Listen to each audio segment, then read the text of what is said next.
participado en algún proyecto o, bueno, compagináis estudios con trabajo, pero los que lo conozcáis sabréis de lo que estoy hablando, y los que no lo conozcáis, pues os lo cuento un poco, ¿no? Es decir, en los rodajes en España las condiciones son terribles en general, son muy duras, son jornadas muy largas, son descansos muy cortos, son prolongaciones tremendas durante semanas y semanas sin descansar el tiempo conveniente, y a un nivel de exigencia altísimo. En un rodaje todo va milimetrado, todo va al dedillo, es decir, no se puede fallar. El fallo no está contemplado, el fallo es más tiempo, es que todos los equipos se retrasen, porque tenemos que conectarnos unos equipos con otros, ¿no?, para engranarnos como un reloj suizo de alguna forma y rodar, ¿no? Y eso es un nivel de exigencia altísimo. De hecho, hay pocas profesiones, sin hablar evidentemente de gente que salva vidas, ¿no?, que tiene en sus manos responsabilidades altísimas, pocas profesiones donde lo que se hace no tiene tanta trascendencia, ¿no?, a nivel humano, tienen tanta exigencia como la nuestra, ¿no? Y eso muchas veces está, pues eso, mal pagado, está sobreexplotado, y tenemos condiciones de trabajo bastante complicadas, ¿no? Además, la relación de los trabajadores del audiovisual, ¿no?, del cine, de la televisión, de la publicidad, la relación con los empleadores, en este caso con los productores, ¿no?, que son los que tienen la fuente de trabajo y son los que tienen el dinero finalmente que nos permite vivir, ¿no?, como trabajadores, es una relación muy extraña porque es una relación muy cercana, es muy próxima, nos vemos todos los días o casi todos los días en los rodajes, comemos con ellos muchas veces, nos conocen, saben si estamos afiliados o no a un sindicato por nuestra forma de expresarnos ante ellos, ¿no?, de comportarnos, y se establecen relaciones muy extrañas de vasallaje, muchas veces de pleitesía, donde es muy complicado exigirle a un señor que te llama para trabajar que haga las cosas bien, ¿no? Por eso hace falta un sindicato, evidentemente, un lugar donde estemos todos juntos y podamos, como colectivo, ¿no?, y como grupo de trabajadores, plantarle cara a todo aquello que dificulta nuestro trabajo día a día y sobre todo dificulta nuestra vida, ¿no?, y la forma de relacionarnos con los productores, ¿no? Entonces entended que somos trabajadores y que tenemos todo el derecho de exigir que se nos trate con derechos, ¿no?, y que podamos trabajar como cualquier otro trabajador, básicamente, ¿no? Y eso es un poquito lo que queríamos contaros. No sé si tenéis alguna... No, simplemente existe la posibilidad, cada vez más pequeña, pero existe la posibilidad de ser un técnico del audiovisual y trabajar de manera permanente, como por ejemplo ocurre con los equipos técnicos de las cadenas, ¿no? Pero como todos sabéis, eso se ha ido achicando cada vez más y la producción propia prácticamente es inexistente, con lo cual los técnicos que tienen un trabajo permanente son cada vez menos. Y además aquí en Madrid tenemos ejemplos de vaciamientos muy tristes. Nosotros como sindicato en su día nos hemos posicionado y seguimos hasta hoy apoyando la lucha de los trabajadores de Telemadrid, porque nos parece que nuestra comunidad se merece tener una cadena de televisión pública y esos trabajadores se merecían seguir trabajando allí con el respeto a todos sus derechos. Pero bueno, como digo, el personal fijo de las cadenas es cada vez más pequeño y la producción propia es cada vez también más pequeña. Nosotros, en tanto que sindicato, no representamos a estos trabajadores, sino que representamos al colectivo eventual. Es decir, a la gente que llaman puntualmente para hacer una serie de televisión, que puede ser un poco más larga, o una peli, que es mucho más corta, o una publi, que es incluso muchísimo más corta. Y también un evento, que puede ser de un día o de unas horas incluso.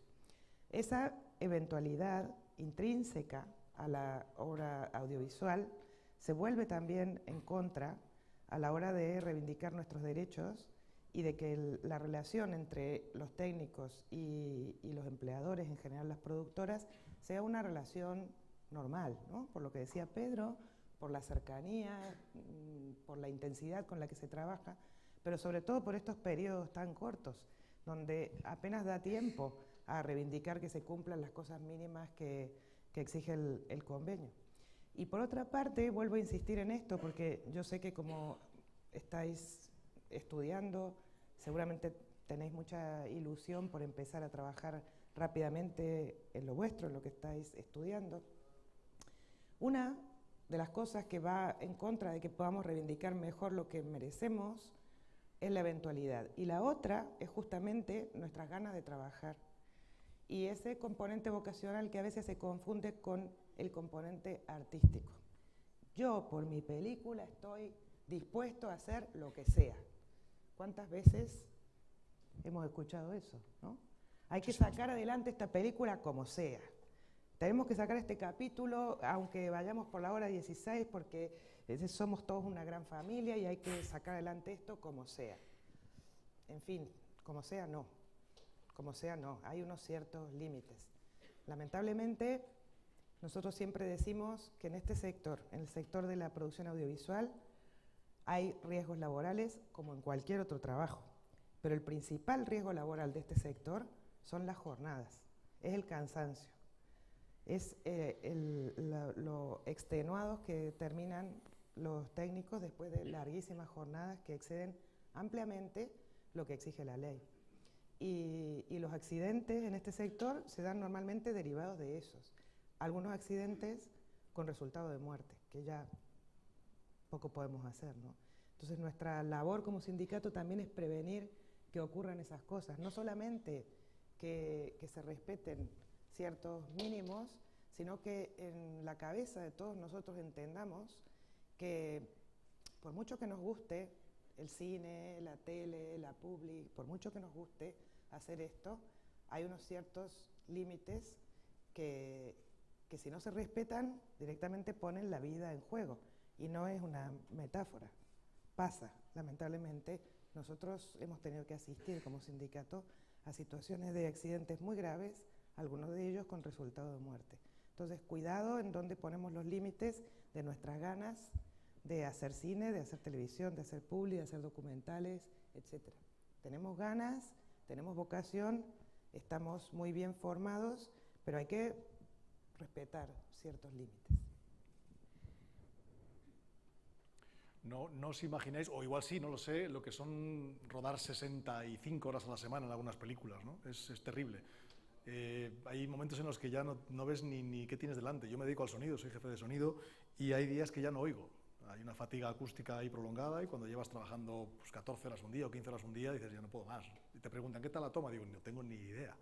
O sea, supongo que se habrá grabado porque la máquina funciona a las horas que le eches, pero yo ya no la oigo, ¿no? Entonces, y en todos los departamentos pasa lo mismo, ¿no? Además, sobre todo las curvas de productividad empiezan a bajar. O sea, tú trabajas 9, 10, 11, 12 horas y a partir de eso el cansancio te impide trabajar con normalidad, ¿no? Y mucho menos con calidad.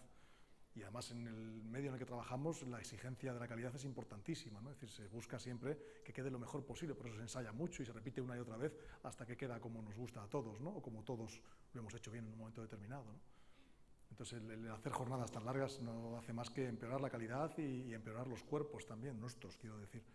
Acabas cansadísimo y con ganas de irte a tu casa y no volver al día siguiente, ¿no? Es terrible.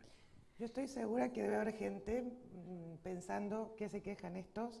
Ya quisiéramos nosotros que nos llamen para hacer una peli de 60 horas a la semana. Pues, en realidad, lo que tendría que ocurrir para que todos tengamos trabajo es que se haga una peli con 2 unidades que trabajen 40 horas cada una de esas unidades. Y entonces así habría trabajo para todos, incluso para vosotros apenas salís de la facultad, ¿no? del centro de formación.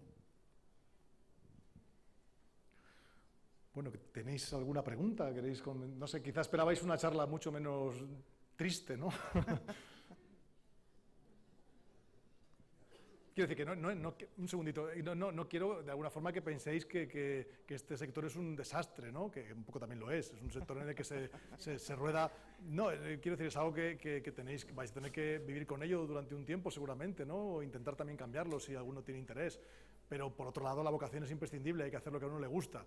Yo llevo 20 años trabajando en esto y desde el primer día vi que era un auténtico marrón. Y aquí sigo, es decir, porque me gusta rodar y porque me gusta hacer películas, ¿no? Había una pregunta allí, creo. A ver, están aquí con el micro. Hola, ¿se me oye? Sí, se oye, sí.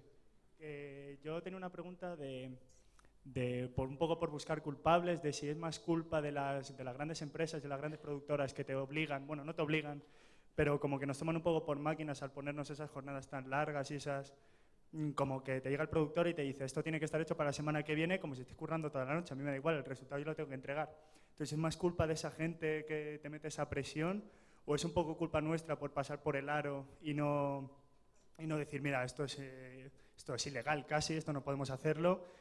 Pero claro, es que tienes que comer, tú tienes que ganarte el sueldo. Entonces, si es más culpa de las grandes empresas o nuestra por no quejarnos. Obviamente, repartir digamos, la responsabilidad más que la culpa tampoco, ¿no? La responsabilidad, a cada uno le toca la suya, obviamente, ¿no?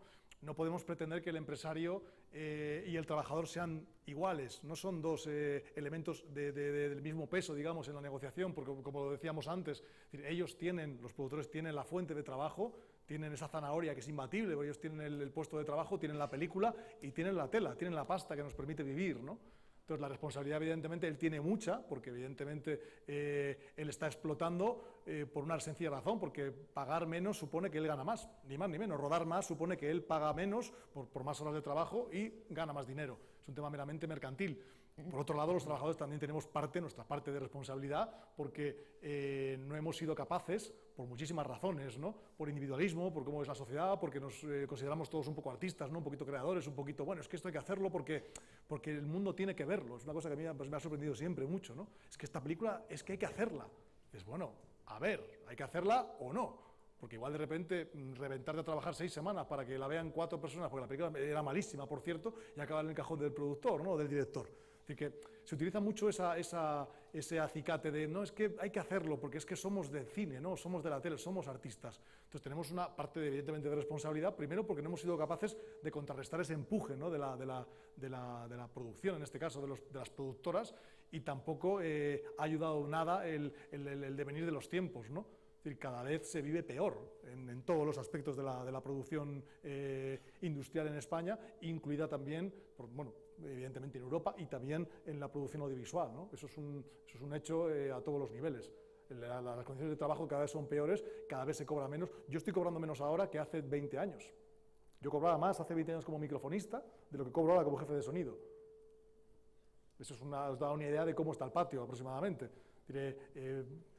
Una diferencia de muy poquito dinero, evidentemente, de una época a la otra, pero el IPC que ha subido durante los años y la diferencia entre 100 euros o 16.000 pesetas de hace 20 años es abismal.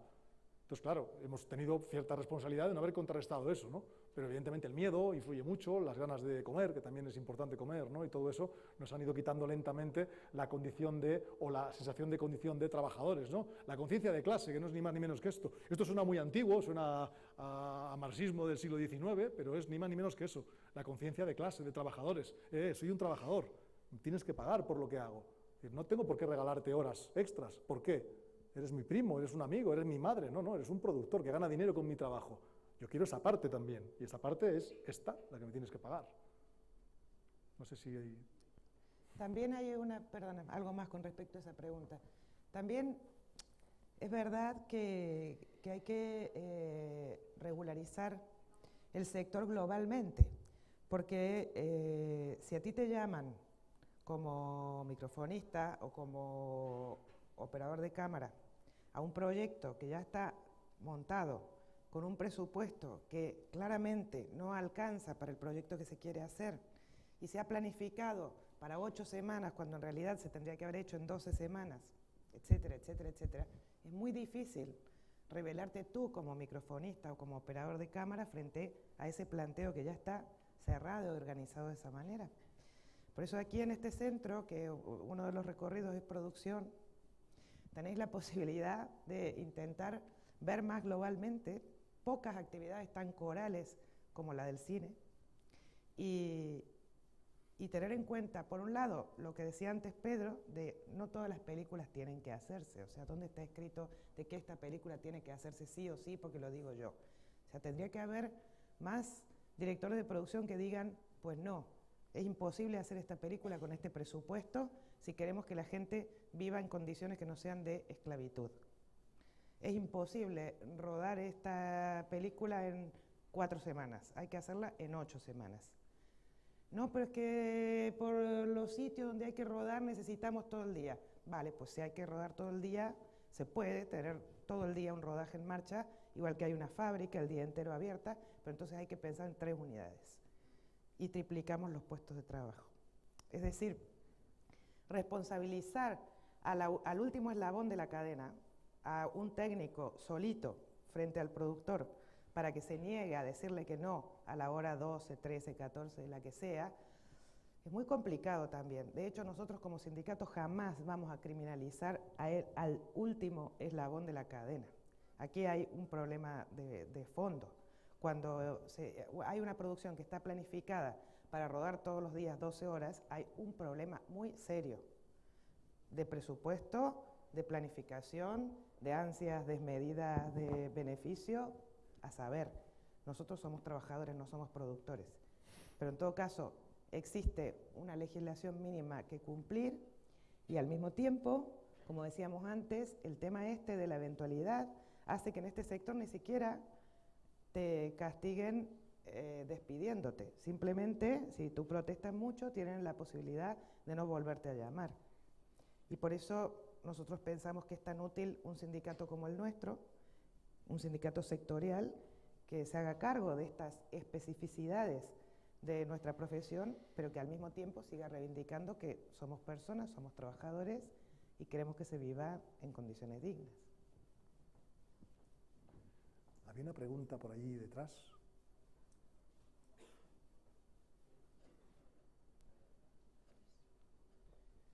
Buenas, te quería hacer dos preguntas. Dos. Una muy concreta sobre el tema de la responsabilidad, por ejemplo, en caso de accidente y demás, pues muy largas jornadas y demás. En última instancia, legalmente, ¿quién tendría la responsabilidad? Si un empresario o un productor por haber exigido ciertas jornadas o el propio trabajador por haberlas aceptado ilícitamente. Y luego, por otra parte, todo este trabajo, sobre todo en cine, en rodajes y demás, más que por horas de trabajo, se nos contrata por resultados, por rendimiento, por productos. Entonces, ¿hasta qué punto, de qué manera se mide? Imagínate que a ti te encargan un trabajo de postproducción de una cosa, piensas que vas a tardar una semana y a lo mejor tardas 3. Y para que eso esté en una semana tienes que triplicar tu rendimiento, tus horas de trabajo. ¿Dónde está la frontera que mide una cosa o la otra? ¿O cómo se compatibiliza? Y luego también como sindicato, ¿con qué medidas o qué maneras de presionar tenéis que no sean legalmente para exigir un poco que sea razonable un poco lo que hace uno y lo que hace otro? Esas son 3 preguntas, no 2. Son 3. Es broma. La primera pregunta, muy rápido. La responsabilidad siempre es del productor. Es decir, el trabajador no tiene la culpa, no es responsable de que le sometan a una jornada de 14 horas. Sencillamente porque además no se puede ir, que es lo más cachondo del tema. Tú no te puedes ir de un rodaje a las 14 horas porque te despiden. Tendrías que denunciarle por una serie de cosas, pero al final no te puedes marchar de un rodaje, pues abandono de puesto de trabajo y automáticamente estás despedido y ya no hay nada que reclamar, ¿no? La responsabilidad es siempre del productor. O sea, el accidente de trabajo es responsabilidad, o no, quizá, pero vamos, nunca es del trabajador. La segunda pregunta. Sí que es verdad que hay ciertos departamentos dentro de la industria o dentro del audiovisual que tienen cierta independencia o autonomía. Luego hablamos, si queréis, de los autónomos y de los trabajadores por cuenta ajena, ¿no? Que en general hay bastante controversia con esto, ¿no? En este caso, es probable que un señor que le dicen tienes 3 semanas para montar esta película, primero tendrá que decir, o tendrá que valorar, evidentemente, si es capaz de montarla o no en 3 semanas. Yo entiendo que ese señor es un señor que trabaja de forma independiente, no está sujeto, digamos, al horario de la productora, al horario del rodaje, es decir, al plató o al lugar donde rodemos, entonces tiene cierta independencia. Y él cuantificará sus horas de trabajo, como las cuantifique, y cobrará la hora de trabajo a tanto o a paquete hecho, ¿no? A producto terminado y irá pues tanta pasta, ¿no? Es un tema bastante, digamos, concreto o peculiar, ¿no? Nosotros nos referimos sobre todo al trabajo, un poco de acople ahí, nos referimos un poquito al trabajo diario, al trabajo de rodaje, al trabajo en el que estamos todos citados a las 8 de la mañana, terminamos a las 12 de la noche y un día y otro seguimos rodando en un plató, ¿no? Ahí mis horas son exclusivamente responsabilidad del señor productor, que me exige hacerlas hasta terminar el rodaje, ¿no? No puedo decidir si yo me voy a comer de repente, me tomo un café y dejo este plano para después porque se me ha atascado este fundido, yo no sé si hacer aquí un encadenado o dejar la película, ¿no? Entonces yo no tengo autonomía sobre el horario me lo impone un señor productor y es lógico y normal, es su derecho, ¿no? Y así está configurado el cine. Pero el que trabaja en su casa, evidentemente, o trabaja con su hábit, ¿no? Y está montando su peli, bueno, pues tiene cierta independencia, autonomía, no lo sé, es un caso muy concreto. Ahí, por ejemplo, no podríamos acceder, porque es un contrato mercantil probablemente, ¿no? No está contratado. Es como otro ejemplo, es un guionista, por ejemplo, ¿no? Que también pueden ser autónomos en algunas circunstancias, no en televisión, cuando trabajan en un equipo de guionistas, pero sí en el cine, porque de repente ellos se sientan en su casa durante 1 año y medio, están ahí tomando su café y con su ordenador escribiendo un guión, y el productor les paga un dinero X por una factura probablemente, ¿no? Porque es un trabajo finalizado, ya tengo el guión, toma, 3.000 pesetas. No puedes cuantificar cuántas horas hace o no. Él se levanta a las 12 un día, otro día se levanta muy pronto, otro día no duerme porque está desvelado y dice, tengo una idea buenísima. Es un trabajo prácticamente de autónomo, ¿no? Lo que está claro es que los trabajadores que están sujetos a la disciplina de la productora, en este caso al horario que marca la orden de trabajo, no sé si sabéis lo que es una orden de trabajo, a todos los técnicos, el día antes de rodar, o si está rodando, según termina el rodaje, antes de irte, el ayudante de dirección ha firmado una orden con el jefe de producción y los auxiliares te la van dando según sales, en la que pone a qué hora llega cada uno mañana, a qué hora hay que empezar a rodar, a qué hora se da motor, a qué hora se corta para comer, a qué hora se corta para bocata, a qué hora terminamos, ¿no? Y todos los planos que se van a rodar, con la referencia directa al guión o al desglose, ¿no? Es decir, en esa hoja informativa, que es la orden de trabajo, que es imprescindible en cualquier rodaje, porque es lo que marca la pauta del día siguiente, y es la pauta con la que tú trabajas cada día, ¿no? Dices, bueno, vamos a hacer esto y esto y esto, hemos hecho esto, es decir, ese trabajo con el guión es lo que te da todos los días la capacidad de saber dónde estamos en cada momento, ¿no? Esa orden dice a qué hora llegas y a qué hora te vas, y cómo se reparte tu jornada durante todo el día. Entonces, esa gente que estamos sujetos a esa orden, somos responsabilidad del productor, y es él el que infringe o no la ley cuando nos obliga a rodar más horas de las establecidas, ¿no? Entonces, capacidad que tenemos, evidentemente con el montador que está en su casa o está en un estudio. Otra cosa, fíjate, es el montador que está en un estudio y es al estudio que se le contrata para, bueno, mercantil de repente, para hacer una película. Por ejemplo, ya se cerró, pero un estudio muy chulo que había en Madrid, estupendo, que ha hecho cientos de películas maravillosas, era Cinearte. Almodóvar, por ejemplo, siempre montaba en Cinearte, está al lado de mi casa y es una plaza preciosa. Ese estudio tenía una serie de montadores en plantilla, trabajando con horario, evidentemente, de X horas de la mañana a X horas de la tarde. Y entonces eso sí que estaban sujetos a la disciplina de Cinearte y tenían que respetar, obviamente, sus jornadas y sus derechos, ¿no? Pero si es un trabajador independiente, es un montador que tiene su estudio, por ejemplo, en casa, que es muy sencillo hoy en día con la tecnología, ¿no? Tener un Avid en un ordenador más o menos potente te ocupa, pues, ese rinconcito, ¿no? Y ahí puedes montar una peli del tamaño que tú quieras, ¿no? ¿Qué capacidad, a la tercera pregunta que hacías, qué capacidad de inspección, entre comillas, me imagino que quieres decir, ¿no? De cómo darnos cuenta de qué está pasando, pues con el feedback de alguna forma de los trabajadores. Es decir, cuando un trabajador nos llama y nos dice, oye, se están pasando 3 pueblos aquí, llevamos 3 semanas rodando 65 horas, cuando la ley permite rodar 40 a la semana o 80 en cómputo bisemanal, de manera que tú puedes rodar una semana 50 y la otra solamente 30, ¿no? ¿Qué pasa con eso? Pues que la gente va rotando, es decir, rodas una semana y media o a veces 2 y la siguiente te vas 2 o 3 días a tu casa y sigues cobrando y entra la segunda unidad y sacamos a gente del paro y es gente que está trabajando cuando en otras circunstancias está en su casa. Entonces, este trabajador nos llama y nos dice, señores, tenemos un problema porque nos están breando, que se usa mucho en el cine, nos están dando, pero todos los días. Automáticamente nos ponemos en contacto con la productora y intentamos un trabajo básicamente de mediación. Es decir, señores, esto hay que corregirlo porque no está bien. Primero, porque no está bien, y además es ilegal, y además estás forzando una máquina que acaba rompiéndose muchas veces, ¿no? Gente que se lesiona, gente que se cansa y se va de baja porque está reventada, eso ha pasado muchísimas veces, y de alguna forma llegamos a un acuerdo con la productora para que corrijan toda la deficiencia que tengan en horarios y en jornadas, etcétera, ¿no? Si eso no sucede como esperamos, esa negociación no llega a buen puerto, automáticamente utilizamos herramientas ¿cómo decirlo?, sin que sea demasiado heavy, de presión.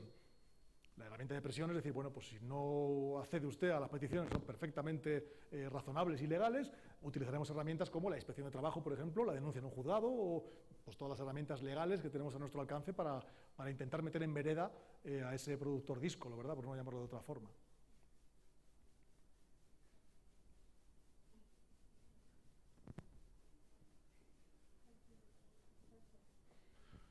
Una cosa que me gustaría deciros, antes de la siguiente pregunta, es que, como sabréis seguramente o intuís, en el cine se establece el trabajo por departamentos, ¿no? Cada departamento tiene unos cometidos muy concretos, ¿no? Y tiene una digamos, estratificación jerárquica muy marcada, ¿no? Desde el jefe de equipo hasta el último auxiliar, meritorio, si lo hubiera, que es una figura de la que hablaremos luego si queréis, ¿no? O becario, ¿no? Que es una persona que está en ese equipo pero que no es trabajador. Por cierto, también hablaremos luego si queréis de los becarios, ¿no? Y de cómo se explota a los becarios de forma deliberada, ¿no?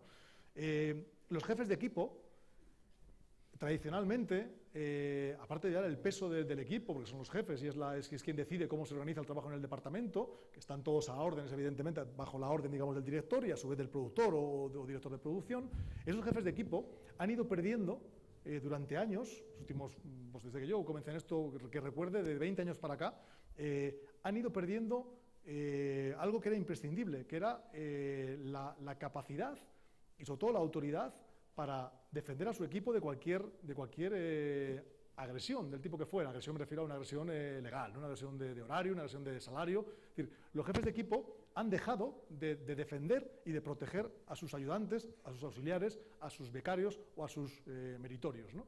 Y creo que es importante que cuando accedáis al mercado laboral, los que hayáis accedido ya deberíais hacerlo, exigid a vuestros jefes de equipo que os cuiden, que os respeten, que os enseñen, porque los jefes de equipo tienen una responsabilidad de formación, ¿no? Y lectiva. Esto es un oficio.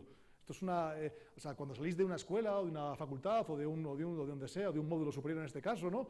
O de un curso del tipo que sea, os falta muchísimo camino para llegar a trabajar y a saber cómo se trabaja. Esto es un oficio que se aprende cada día. Durante toda vuestra vida laboral vais a seguir aprendiendo cosas, ¿no? Cada día hay un marrón nuevo. Esto es una cosa que siempre está viva. No hay un rodaje igual a otro. No hay un rodaje que se parezca a otro. Siempre hay cosas nuevas que te sorprenden, que te hacen pensar más, que te hacen reaccionar de forma distinta, ¿no? Evidentemente la experiencia te va dando la posibilidad de atajar casi cualquier marrón, pero cada día hay una gaita nueva. Y dices, pues no me lo puedo creer, ¿no? Es tremendo, es una exigencia constante, es un examen, es una evaluación constante de ti mismo, obviamente, porque quieres mejorar, y del productor que te está mirando también y está escuchando lo que tú haces, ¿no? O viendo lo que tú fotografías, o examinando cómo montas esa película, ¿no? De alguna forma, tenemos que exigirle a los jefes de equipo, y evidentemente por la parte que me toca os lo digo, que nos cuiden, que traten bien a sus ayudantes, que los formen, que peleen por sus derechos, porque para eso cobran más y son jefes y deciden muchas cosas de lo que pasa en el departamento, ¿no? Es imprescindible que se les trate bien y que los jefes de equipo asuman su responsabilidad a todos los niveles, no solamente la de mando, ¿no? y de gestión del equipo. Hola, buenas tardes. Buenas tardes. Han dicho los dos que, por ejemplo, en el caso de que se hagan, por ejemplo, 15 horas seguidas o las horas que sean, es más culpa del productor que del trabajador. ¿El productor no es un trabajador? Obviamente no. ¿Ah, no? No. Entonces, ¿qué es? El productor es un empresario. ¿Un productor no es un trabajador? Un productor no. Un Es jefe un de producción sí, empresario. un director de producción sí. Un productor no. El señor Campoy no es un trabajador, aunque trabaje, es una cosa distinta. Él es un empresario. Es el que pone pasta para que otros hagan su película. Y él obtiene beneficios. El director de producción sí es Sí, un sí, claro. trabajador. Y Pero el está dentro productor de no. las categorías profesionales que contempla el convenio. Pero el productor no es un trabajador, es un empresario. Quiero decir, hay una dicotomía en cuanto a la tipificación de lo que es el puesto que él ostenta, ¿no? O que él desarrolla, y que trabaje o no trabaje. Nadie duda de que él trabaje. Por supuesto que trabajará, si no, no tendría dinero para, evidentemente, construir otra película y otra, ¿no? Es decir, los empresarios también trabajan, no estoy dudando de eso.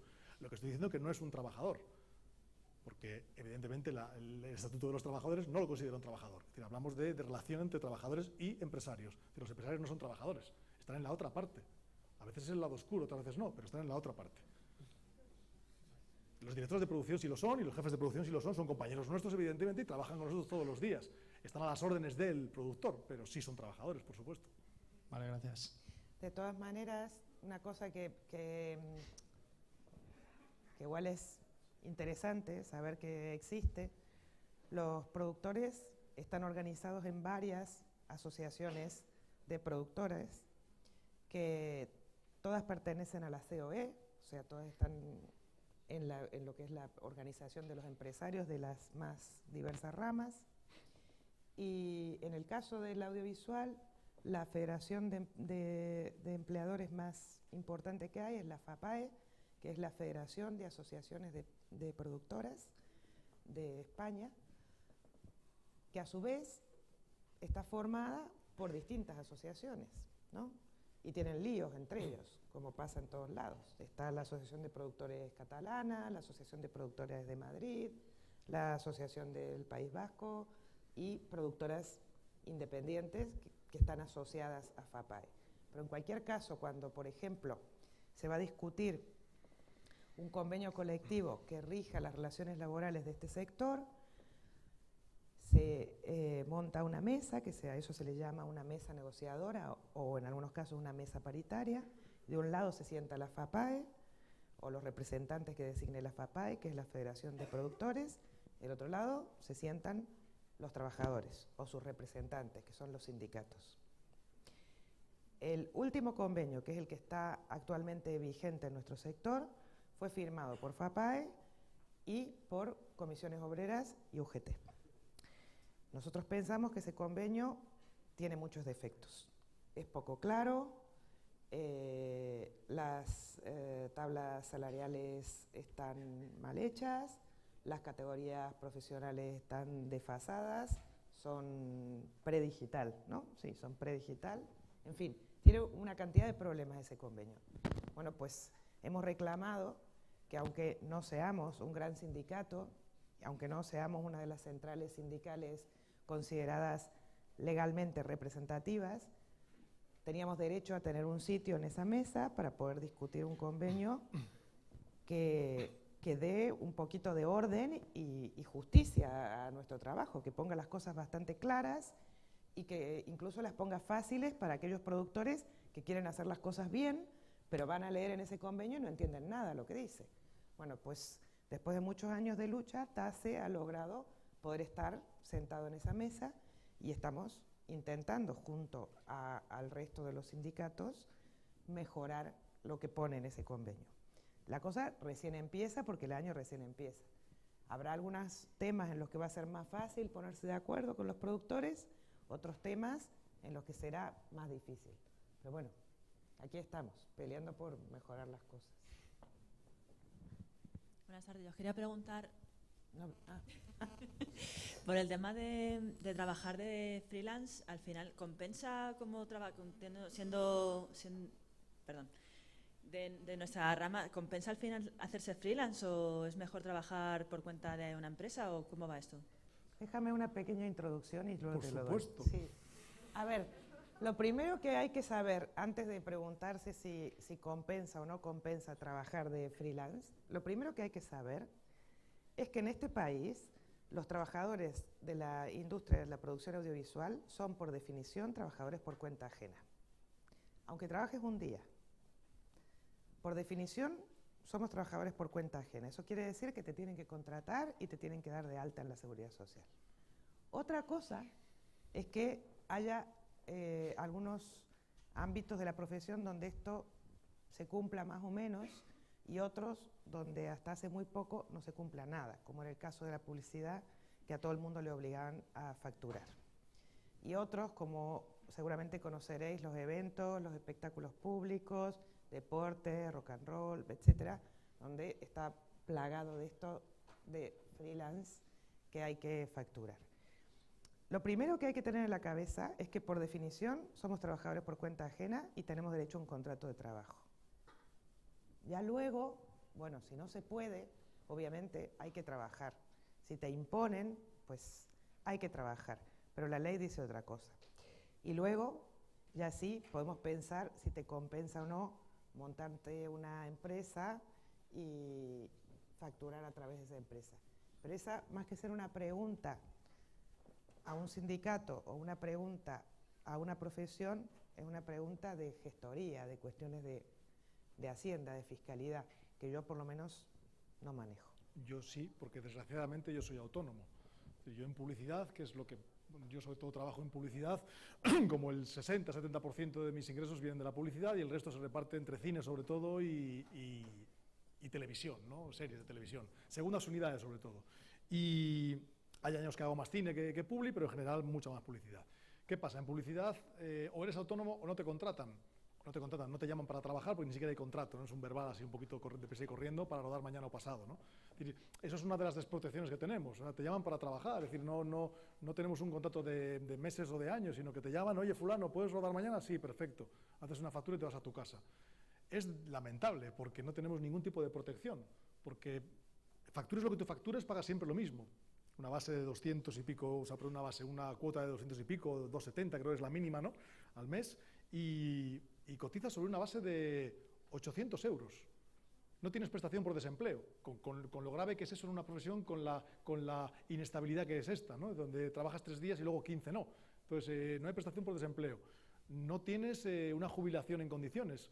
O estás en el final de tu vida, cuando tengas 50 y pico, 60 años, que estarás hasta las narices de trabajar. Ayer lo hablábamos con unos compañeros en una asamblea, hay muy poquita gente de más de 50 años en esta profesión. Eso es un dato sintomático, ¿no? de por qué la gente acaba reventada, ¿no? Sobre todo en profesiones más duras, como son los eléctricos, por ejemplo, los maquinistas, conductores, ¿no? Peones, gente que se dedica a acarrear muchas veces grandes pesos, ¿no? y a moverlos de acá para allá en el rodaje. Esa gente con 50 años acaba, con perdón, reventada. Yo he visto 2 infartos en rodaje, a 2 jefes de eléctricos, por cierto. Subiendo un ceferino y un no sé qué, y una bandera de veces se apoyó, me encuentro raro, venga, sigo, espérate un poco, estás fatal, venga. Vino la ambulancia y un infarto, se jubiló a los 3 días porque ya no podía trabajar más, ¿no? Le dijo el médico que si volvía a trabajar lo mismo se moría. Dijo, bueno, pues lo voy a dejar, a ver. Y ese hombre era autónomo y se jubiló, bueno, incapacidad laboral, evidentemente, permanente, y como su última época, bueno, y toda su época anterior, había estado siempre en publicidad, facturando, pues tiene una incapacidad de 670 euros al mes. Y ya no puede trabajar más. Es decir, el ser autónomo al final te conduce a toda una vida de precariedad, porque evidentemente sí que ganas dinero seguramente, o se ganaba dinero antes, ¿no? Y tú haces no sé cuántas facturas, venga, este mes me he levantado 4.000 euros. Pero es que el siguiente no llego ni a 500 y sigo pagando 250, 270 o 300 de autónomos, ¿no? Y el final de tu vida es muy duro porque tienes que andar cotizando muy por encima para que los últimos 10 o 15 años permitan que tu base finalmente de cotización suba de 800 a 1.200 o a 1.500 para que te den el 80% de esa cantidad. Es decir, que para jubilarte con un salario digno, que probablemente en Totana con 800 pavos vives fenomenal, pero en Madrid, desde luego, con 800 euros se vive bastante regular. Entonces, mínimo, algo que te permita seguir viviendo con 65 años, ¿no? Entonces, radicalmente, no se vive bien como autónomo. Es decir, es una engañifla, es un truco de muchos empresarios, el famoso hazte emprendedor. Y ese hacerte emprendedor consigue 2 cosas, que tú vivas peor y que él viva mejor, básicamente. Somos trabajadores por cuenta ajena, por lo que decíamos antes, porque otra cosa es que un señor se dedique a grabar sonidos de la naturaleza y coja su cacharro grabador y se vaya cuando él quiera, como él quiere, donde él quiera. Pues yo entiendo que hay una figura, evidentemente, que podría ser a un autónomo, ¿no? Es decir, bueno, he grabado estos sonidos, los he compactado en un CD y se lo vendo a las productoras, bueno, al precio que yo considere, ¿no? Pero alguien que trabaja, como tú dices, como freelance, al final freelance es un término raro, porque es un término que es anglosajón, ¿no? Y que indica que es alguien que va un poquito por libre. Nosotros vamos por libre entre comillas, vamos itinerando, ¿no? Vamos intermitentes, pero por libre no vamos tampoco mucho. Es decir, vamos por libre cuando estamos en paro. El teléfono. Hasta que dicen, oye, ¿puedes rodar mañana? Ya no vas por libre, ahora vas a la disciplina de la productora y vas a la hora que ellos te dicen, ¿no? Entonces, distingamos lo que es la relación laboral con que seamos itinerantes, ¿no? Independientes o gente que trabajamos unos días sí y otros no, intermitencia, básicamente. En Francia hay un estatuto estupendo para los trabajadores como nosotros, que es el estatuto de trabajador intermitente, ¿no? Del audiovisual, bueno, de la cultura en general, ¿no? Son el espectáculo lo llaman, ¿no? Y tiene una serie de protecciones que aquí ya nos gustaría, ¿no? Ellos siguen cobrando cuando no trabajan, porque entienden que ya han cotizado durante el tiempo de trabajo, ¿no? Entonces te permite vivir, trabajar 15 días, librar otros 10, de trabajar 2 meses y estar otros 2 sin hacer nada, porque no hay trabajo, básicamente no porque tú no quieras, ¿no? Entonces no confundamos el que andemos de una productora en otra haciendo, porque sí que decía antes Gabriela que hay gente que se dedica a trabajar en Telemadrid, por ejemplo, los que queden, ¿no? O a trabajar en Televisión Española o en Antena 3 y tienen un trabajo pues fijo de todos los días, 7 horas u 8 horas y bueno, viven un trabajo relativamente normal dentro del audiovisual, ¿no? Pero lo habitual no es eso, son las productoras independientes, debido a lo que decía antes, que la mayoría de las cadenas han externalizado pues, prácticamente el 80% de su producción. Se han quedado con informativos, magazines de estos de mañana de señoras hablando y por la tarde o el Sálvame o 4 cosas más, pero la mayoría, lo que es la producción de ficción... Nos van a demandar, Pedro, nos van a demandar. No, lo que es la ficción, ¿no? La serie de televisión, los programas, los reportajes, todo eso se ha externalizado, ¿no? Entonces, claro, todo queda en manos de productoras, todo queda en manos de gente que trabaja, como tú dices, con freelance, con gente que está 3 días, 5, 9 y luego ya no está, ¿no? Si me explico regular o mal, me lo decís, oye, no me he enterado de la pregunta que te he hecho, no... Más ¿Sí o no? Dime. ¿En serio? No, quiero decir, vamos a ver, por ley no somos autónomos, ¿vale? La ley no permite que seamos autónomos. Vuelvo a decirte que es una herramienta que han utilizado las productoras durante mucho tiempo para quitarse responsabilidad y para pagarte cuando ellos quieren.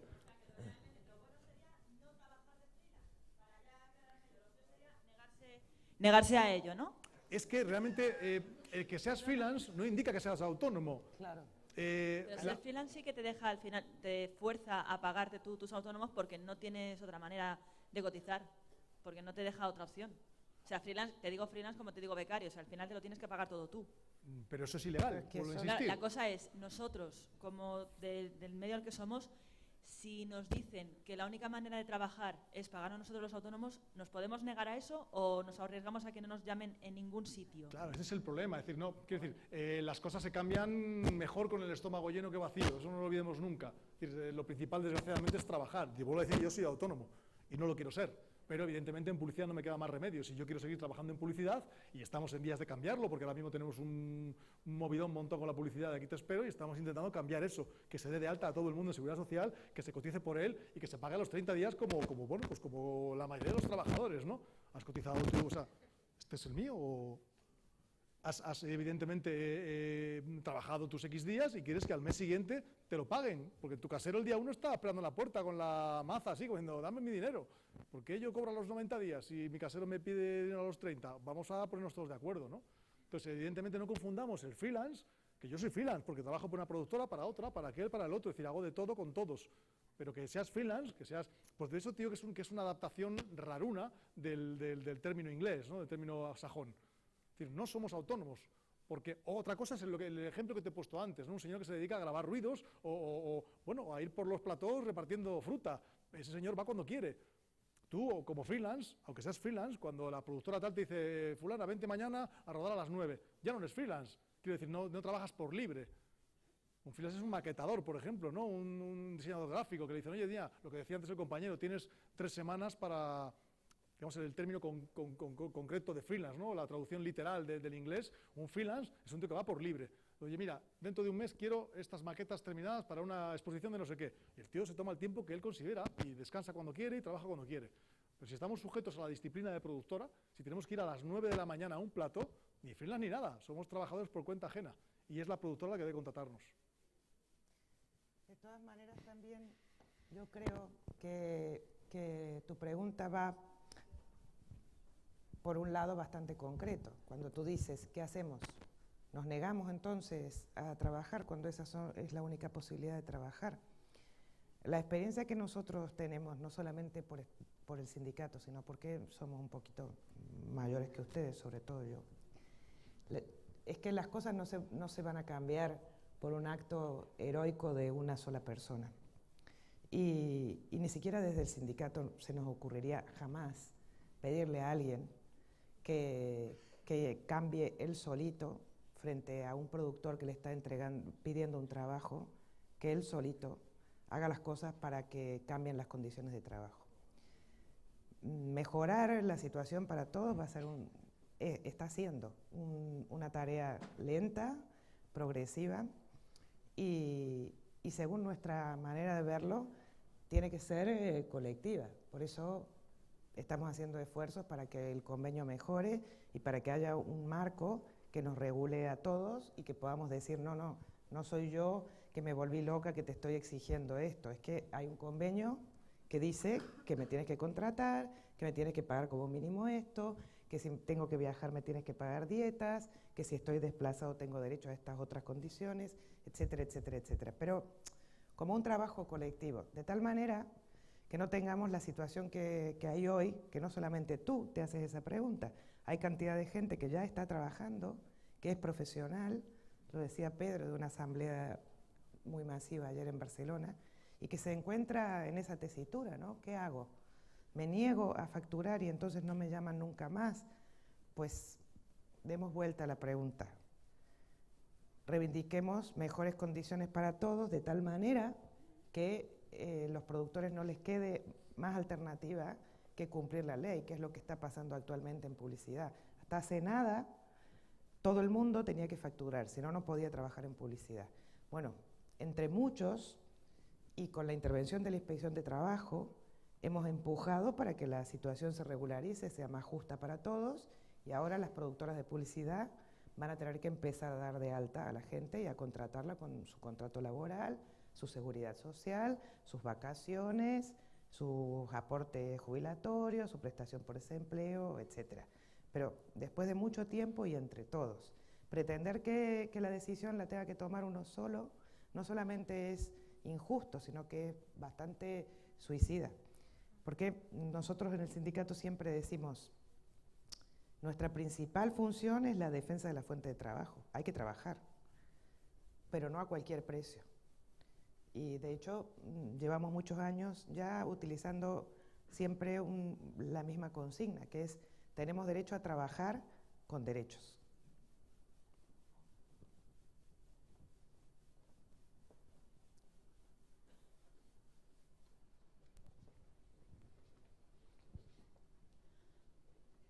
¿Nos contáis cuál es el camino natural para que estos chicos y chicas se incorporen al mundo laboral?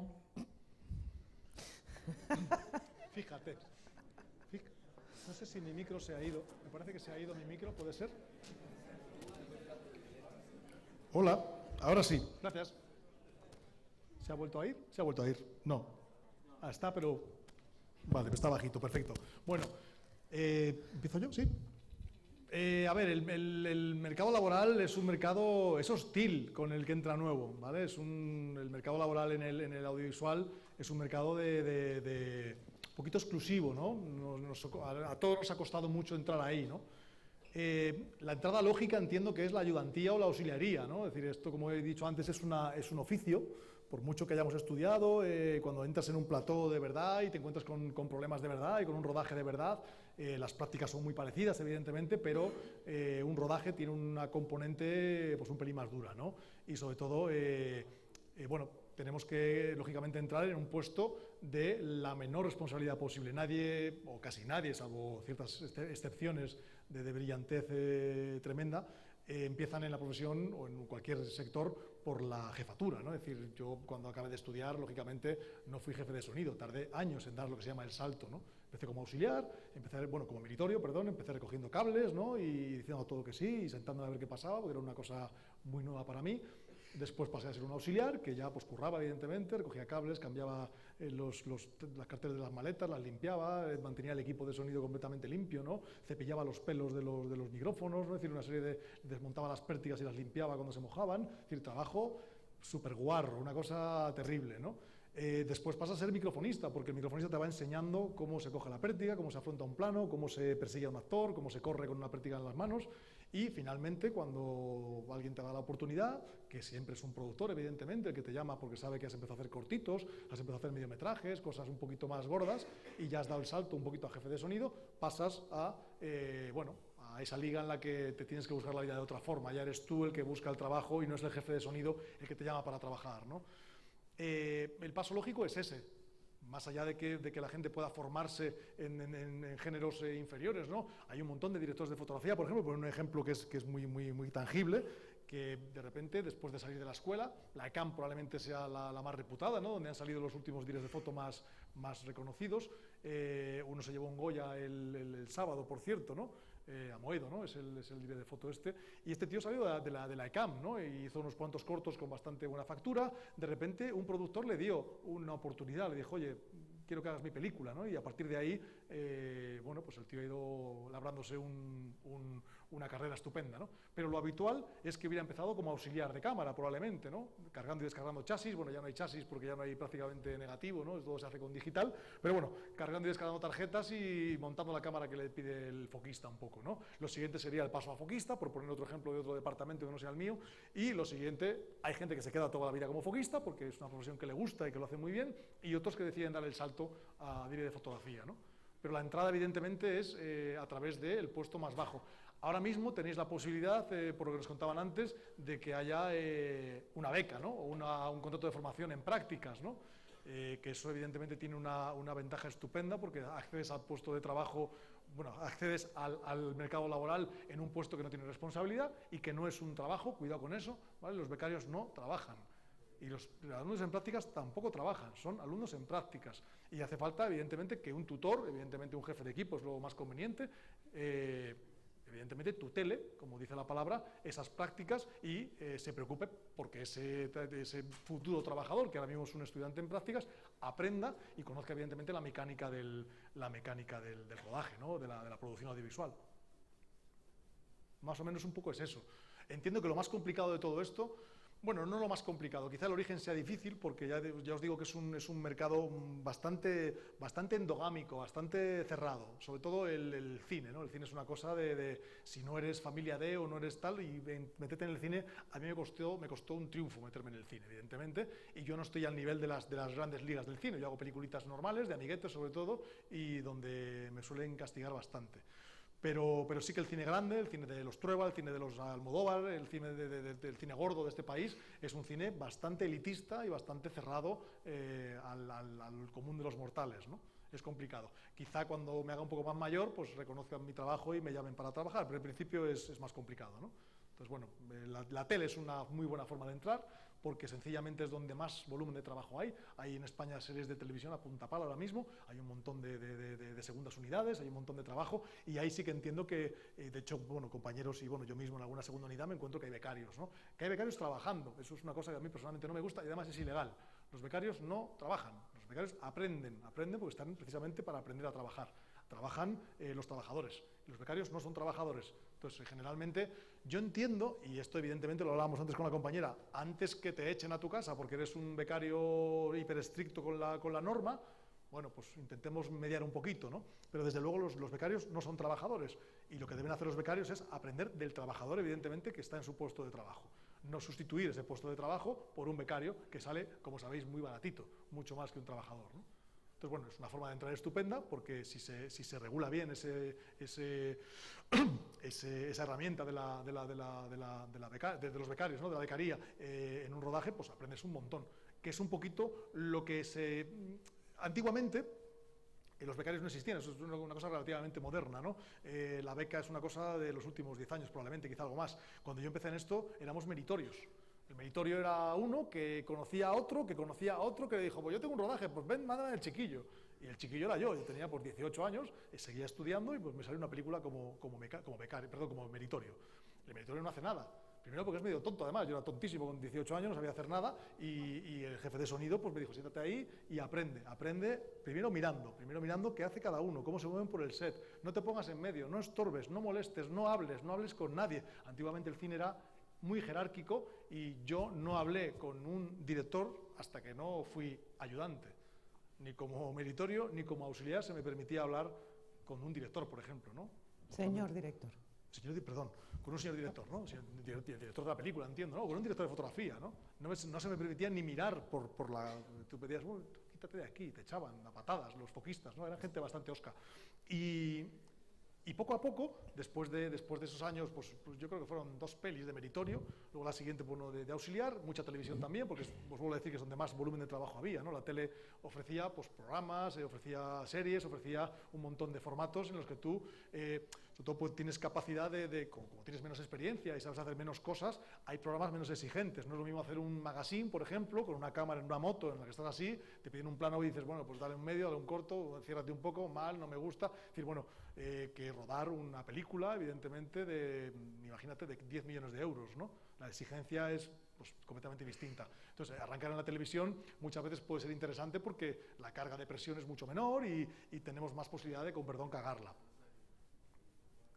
Entonces, de alguna forma, creo que son, pues sí, las vías sobre todo es eso, la del becario o la becaria, evidentemente, y ojalá pudiéramos recuperar el mundo del meritorio, ¿no? Porque era una figura estupenda, porque os decía otra vez antes, es un oficio, esto se aprende trabajando y viendo cómo trabajan otros, ¿no? Los que mejor lo hacen, ¿no? Entonces, hay profesionales, además, que es una pena que se vaya a perder toda su todo su saber hacer, ¿no? Toda su capacidad y toda su experiencia, porque no ha habido suficientes becarios o gente en su equipo que recoja todo eso, ¿no? Sobre todo en ciertos departamentos como los directores de arte, por ejemplo, ¿no? Que hay directores de arte en España estupendos que tienen, que diría Gil Parrondo, por ejemplo, ¿no? O Félix Murcia, gente que tiene unos cuantos premios, son gente reconocida internacionalmente. Hace poco hablaba con un compañero, había una figura maravillosa en el cine español que era un señor que hacía maquetas, Emilio Ruiz, no sé si habéis oído hablar de él. Es una cosa espectacular. Si veis cientos de paisajes del Señor de los Anillos, de la Guerra de las Galaxias o de cientos de películas americanas que son completamente mentira, porque este señor lo que hacía era pintar chapas, troquelar, hacía una serie de maquetas que interponía entre la óptica y entre el fondo y la óptica, y creaba paisajes y edificios donde no los había, ¿no? Con maquetas evidentemente a escala, ¿no? Si veis algún documental de Emilio Ruiz os va a gustar porque es espectacular. Bueno, ese hombre no era capaz de trabajar con prácticamente nadie, era un tío que era muy exigente y dejó, todo su legado se pierde cuando él muere, porque no tenía un meritorio, un ayudante, alguien que hubiera recogido todo ese saber hacer, ¿no? Y eso es una pena, ¿no? Es algo que en el cine es una lástima porque se pierde mucha información, se pierde mucha capacidad de hacer cosas, ¿no?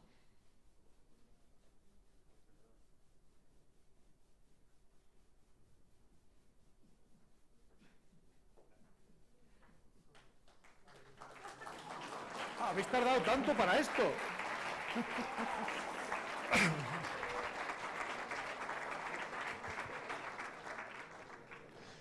Pues nada, muchas gracias. Sí, no queréis nada, ya se acabó. Ahora que empezaba a coger un poco, yo estaba raro hasta... Esto es yo creo que era mejor sentarse hoy, no sé.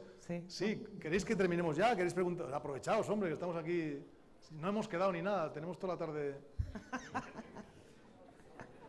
Qué sosos sois, sosas. Tania. Sí, a ver, contadnos un poco sobre el convenio, que ya sé que se lo cuentan los profes de FOL. Me voy a sentar con vuestro permiso, estoy más cómodo y está ahí de pie y otros ahí abajo, es un poco rollo, ¿no? Que nos contéis un poco sobre el convenio, qué es lo que más se incumple.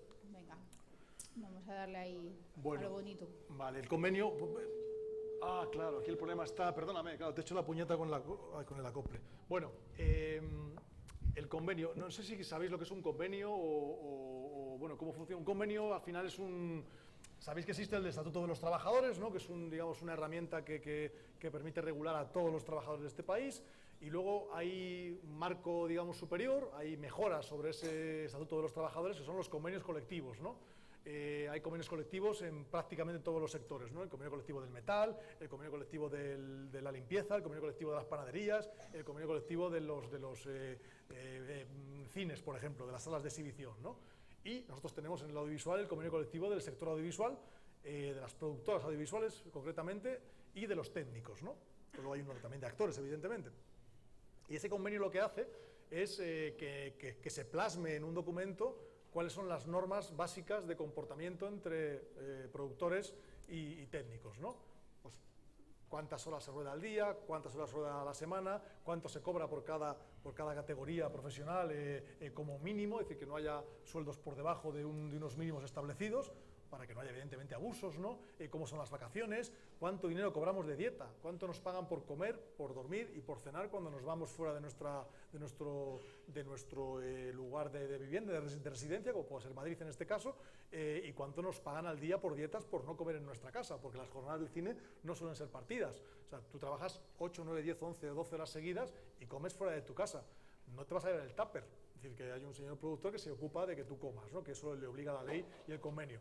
Lo que más se incumple del convenio, evidentemente, es la jornada, o sea, las horas de trabajo que efectivamente hacemos cada día. El convenio permite hacer 40 horas, son 35 horas a la semana, más 5 que se pueden sumar con un plus de disponibilidad, así se estableció en su día, y finalmente son 40 horas a la semana.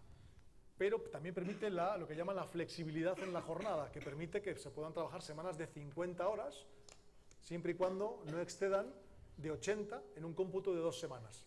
No sé si esto se entiende más o menos o no.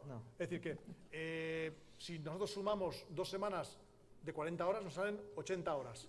Y eso el productor lo puede distribuir como él considere, siempre y cuando una semana no pase de 50 y la otra evidentemente reste esas 10 que tenemos de sobra. Es decir, que rodaríamos 50 horas una semana y 30 horas la siguiente, total 80. Esto de facto se incumple constantemente. ¿Por qué? Porque al final se deja un poquito al libre, no albedrío, pero sí a la libre relación entre técnicos y productores. Y bueno, mira, a mí me haces la puñeta yéndote la segunda semana de rodaje, porque yo necesito hacer 2 semanas de 50, pero te voy a dejar que te vayas 3 días la semana siguiente. Es decir, la tercera semana ruedo solamente 20 horas y me voy otras 20. Es decir, que al final libro 3 días y la tercera semana me iría miércoles, jueves, viernes, sábado y domingo a mi casa, ¿no? Eso supone de facto que tú te vas a descansar, porque 2 semanas a 50 horas son perfectamente asumibles, y entra una segunda unidad que rueda 3 días, esos 3 días que tú te vas, pues imagínate, yo soy jefe de sonido y esa tercera semana me escapo el miércoles. Lunes y martes ruedo, pero miércoles, jueves y viernes viene mi colega Daniel Molina y él es el que se ocupa de hacer mi trabajo esos 3 días, yo estoy en mi casa o de puente con mi familia por ahí, ¿no? Generalmente, en televisión, que tenemos una capacidad de, entre comillas, de inspección bastante buena, porque son proyectos muy largos y nos permiten tener tiempos de reacción, que no es como la pública, es un día o 2, o el cine, que son 6 semanas, y cuando te das cuenta, un compañero te llama para decirte, tenemos aquí un marrón, de aquí te espero, ya se terminó la película, ¿no? Ya hay poco que hacer. Las series duran meses, pues 8, 9, 5, 4, depende un poco del formato, y ahí permite pues cierta capacidad de inspección, ¿no? De ir a supervisar cómo están las condiciones, ¿no?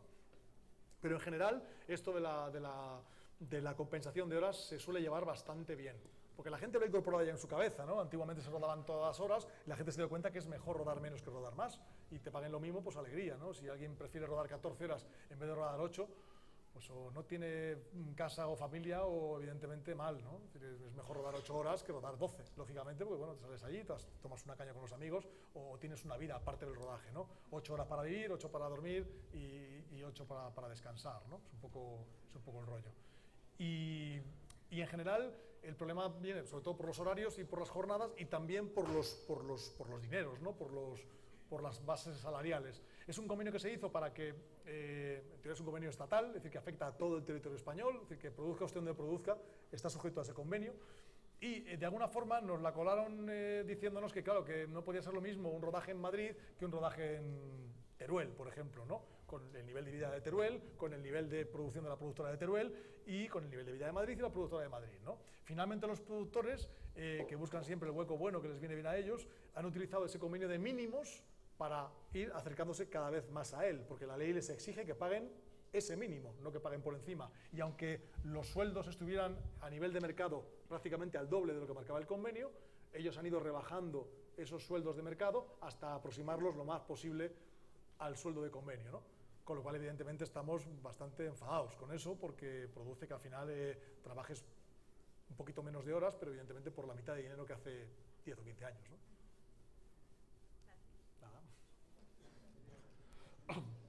Ahí y ahí. Sí. Sí, solo quería preguntar, el tema de las horas extras, ¿se pagan? ¿Es utopía o cómo va eso? Bueno, hay un poco de todo. La mayoría de las veces es utopía, una utopía buena además.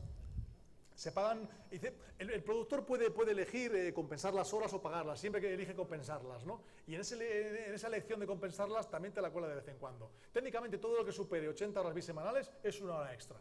Es 1, 2, 3, 5 las que se hagan, ¿no? También nuestro convenio no establece horas anuales, con lo cual es un poco raro. Es un convenio muy extraño y muy mal redactado precisamente para que haya problemas de interpretación que siempre se llevan hacia el lado que no nos gusta, ¿no? Entonces la hora extra técnicamente hay que cobrarla a partir de las 80 bisemanales, pero de facto se pagan muy poquitas horas extras. Buenas, hola. Quería preguntarte cómo está, bueno, ya sabemos todos cómo va un poco el mundo audiovisual aquí en España, que está pues un poquito la cosa malita tal. ¿Cómo está comparado con otros países, con Europa, por ejemplo? De que si te sale rentable buscarte la vida en otros países porque tengas muchas más oportunidades y esté mejor pagado, o que te tengas que buscar un poco las castañas aquí en este país. Bueno, yo no soy buena, o sea, no soy buen ejemplo porque yo no he trabajado fuera, a excepción de trabajar para productoras españolas que trabajaban fuera. Es decir, no he trabajado con productoras, he trabajado con productoras extranjeras en España y con productoras españolas fuera de España, pero no he trabajado con producciones extranjeras en su país de origen, digamos, o fuera de España, ¿no? Yo tengo compañeros que ruedan bastante con ingleses, por ejemplo, canadienses o con americanos, y vamos, de la noche al día. De la noche al día. Es un sector completamente distinto, donde se valora mucho más, la excelencia y la calidad en el trabajo, ¿no? Os pongo un ejemplo. Hay un compañero que es Paco Delgado, que es jefe de vestuario, que está nominado al Oscar. No sé si se llevó uno ya o no. Estuvo nominado, seguro, pero no sé si llevó un Oscar o no. No recuerdo si Los Miserables ganó el mejor vestuario. Bueno, no estuvo nominado por Los Miserables también, ¿no? Y es un tipo de aquí, es un tipo canario que trabaja en España mucho y sobre todo trabaja fuera cada vez más porque evidentemente le tratan mucho mejor y además le nominan para los Oscar y para los BAFTA todo el rato, ¿no? Entonces, este tío se lo rifan y como a todos los españoles que trabajamos bien y que salimos fuera de España a trabajar, ¿no? Se nos rifan, porque hay que decirlo también, la calidad técnica en España es muy buena. Somos muy buenos técnicos, lo hacemos muy bien. De hecho, muchos ingleses, muchos americanos, muchos alemanes ruedan en España por varias razones, porque hay mucho más sol, evidentemente, que en sus países de origen, porque somos muy buenos técnicos. No sé si es primero lo del técnico o lo del sol, es que el sol les ciega todo el rato, entonces vienen corriendo. Y también porque somos más baratos, no nos equivoquemos, y porque trabajamos más horas. Es decir, porque los americanos y los ingleses tienen unas jornadas que son relativamente largas, pero tienen una penalización brutal y además es exponencial, ¿no? La primera hora extra vale tanto, la segunda vale por tanto más, la tercera vale, a la cuarta hora el productor dice, me voy a mi casa porque es impagable. Es decir, es mejor rodar al día siguiente que pagar la hora extra, la hora de oro, ¿no? De gold hour que llaman ellos, que es una hora que es impagable, que vale un despropósito. Entonces, eso se hace precisamente para bloquear que los rodajes se alarguen en exceso, ¿no? Y bueno, también hay un respeto, ¿no? Yo también eso tiene que ver mucho con la idiosincrasia de este país, ¿no? Somos titiriteros, somos gente de la farándula, ¿no? No hay mucho respeto por nosotros en general, ¿no? A mí me han llegado a escupir en un rodaje unos vecinos porque les habíamos quitado el sitio de aparcamiento con un camión, ¿no? Madrid es un lugar complicado para rodar muchas veces, ¿no? O sea, la gente está muy loca y no hay respeto, es decir, voy a irnos a trabajar por ahí, como si no trabajáramos, ¿no? Tenemos muy mala prensa en general, los técnicos en general la gente del cine, la gente en su casa no distingue si eres técnico, actor, guionista o lo que sea, ¿no? Pero tenemos muy mala prensa. En Estados Unidos, en Inglaterra, en otros lugares se respeta muchísimo nuestro trabajo, ¿no? Y somos considerados gente de bien, ¿no? No como aquí. Pero si puedes irte fuera a trabajar, vamos, alegría, te lo recomiendo. Gracias, Pedro y Gabriela. Fenomenal. Esto es todo. Un aplauso, por favor. Gracias.